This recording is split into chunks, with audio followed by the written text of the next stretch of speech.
Kasi hindi niya pinagsabihan masyado yung babae niya. Si Adan, di Yeah, ba? basically, yung sumunod umpisa? siya. Nakinig siya dun sa babae niya. Pasway siya. Nag-submit kami sa ano. So ngayon, ang parusa din sa aming mga lalaki, meron na kaming ganung tendency palagi na parang napapasubmit kami. Na kailangan namin kontrahin lagi. Kasi pag hindi namin kukontrahin, mafa-fucked up yung buhay namin. Hindi kami sasaya. Tuwing magsasubmit kami, hindi kami sasaya. So yun ang parusa sa amin lagi. Na meron kaming ganung tendency lagi. Na parang Lalo na kapag sa maling babae ka nag-submit. kahit nga sa tamang babae, hindi dapat mag-submit. Kasi ang tamang babae, hindi ka naman pagsasubmitin eh.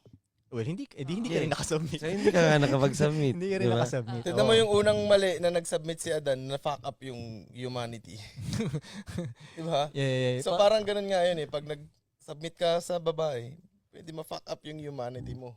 So basically ganun eh. Basically, Koy, pag nag-submit ka, may parusa ka kay God. May parusa.